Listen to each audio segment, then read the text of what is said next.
What was created to bring camaraderie among city leaders now has a Texas representative and an organization raising the alarm. I'm Blessing Wishaku in Dallas, and I'll tell you why. State leaders are taking another look at the Texas Open Meetings Act, nearly 60 years since the legislature created it. Now, this morning, a House Select Committee will be discussing the authority of local governments to hold meetings outside the defined area that the local body serves. Our Blessing Wishaku shows us what's bringing the Open Meetings Act back into the spotlight and how it could affect you at home. Last year, the mayor of Bastrop and the council traveled more than 170 miles to Rockport for what he says was a working retreat to build camaraderie. Well, he says the criticism then is nothing compared to the uproar he's facing now when the council and the mayor traveled more than 100 miles for another working retreat this year, but this time to Fredericksburg. Parking garage downtown. For Ishmael Harris, this right here is what it's all about. A lighthearted moment between city officials that he felt was a long time coming.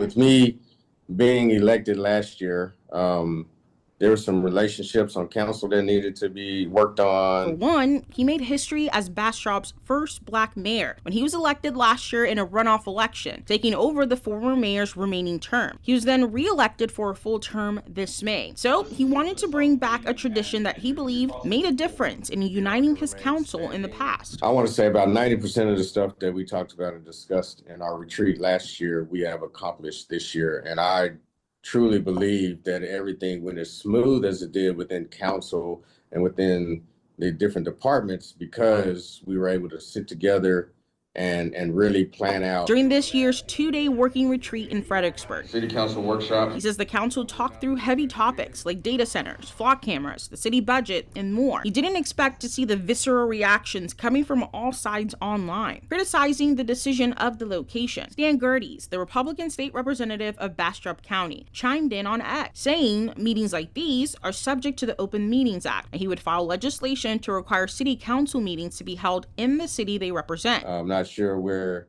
he got his information, but I'm sure if contact would have been made with me, I could have provided some more clarity.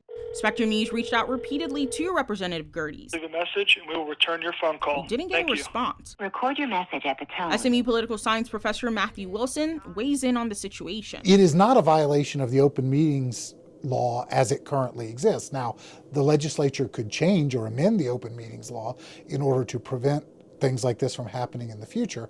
But this is not, as it stands, a legal violation. Wednesday, a House Select Committee in Austin will meet and hear public testimony regarding the Texas Open Meetings Act and other issues. Are you guys going to have a retreat next year? If the legislation doesn't stop us, yes, I would like to have another retreat. I truly think those are successful. On November 9th, bill filing opens for the upcoming legislative session. That's pretty cool. And Mayor Harris, well, he'll be watching to see if his annual retreats are impacted. Thank you. All right, Blessing, thank you. Now, Bastrop isn't alone when it comes to moving its meetings. Spectrum News found at least one other example in Kaufman County in North Texas. Now, we confirmed its municipal utility district number 11 board of directors met in Dallas County every other month since 2021. Now, that's more than 40 miles from the county. Spectrum News reached out to the attorneys for the district to find out why. Our call was never returned. Texas